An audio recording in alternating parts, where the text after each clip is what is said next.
सीधी में हुए बस हादसे पर बोलते हुए प्रदेश के गृह मंत्री नरोत्तम मिश्रा ने कांग्रेस पर तंज कसा है। बोला कि कांग्रेस अपने आप को सबसे ऊपर मानती है, वो जनहित के मुद्दों पर सामने आने से कतराते हैं। उन्होंने साथ ही बोला, दिग्विजय जी अघोषित तौर पर कमलनाथ जी को चुनौती दे रहे हैं। गृह मंत्री ने यह भी कहा कि अपनी हरकतों के चलते कांग्रेस अब समाप्ति की ओर बढ़ रही है। वो अपने आप को सबसे ऊपर मानते हैं। दरअसल 54 लोग मर गए, स्थगन आया, पर नेता प्रतिपक्षी जी उस स्थगन में मौजूद नहीं थे। पहली बार हुआ ऐसा। 54 लोग मर गए, घटना स्थल पर कोई नेता प्रतिपक्ष और कांग्रेस का पदाधिकारी नहीं गया।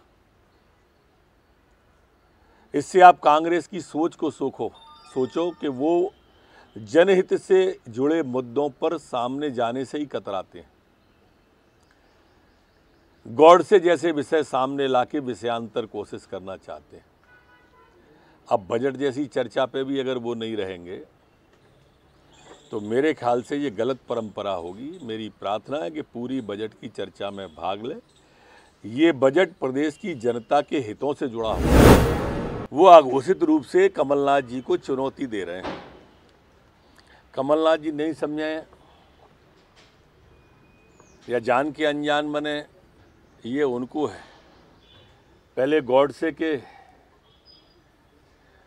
उस पे उन्होंने लक्ष्मण सिंह जी ने दोनों ने मिलकर ट्विटर के द्वारा, फेसबुक के द्वारा हवा दी। अब ये गैर कांग्रेसी,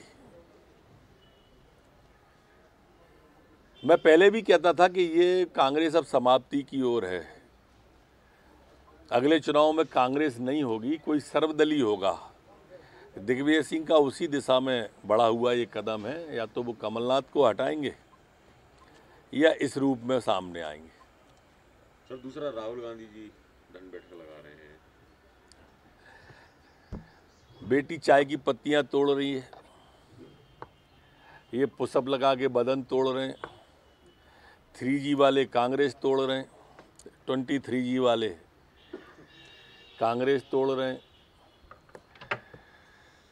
आज़ादी के आंदोलन के बाद गांधी जी ने कहा था कि कांग्रेस को अब समाप्त कर देना चाहिए। लगभग उसी दिशा में अब बढ़ रहे हैं। बजट सीजन चल रहा है और कमलनाथ जी छिंदवाड़ा का दौरा। खबरों में बने रहने के लिए ग्रामीण भारत टीवी को सब्सक्राइब कीजिए और बेल आइकॉन दबाना ना भूलें।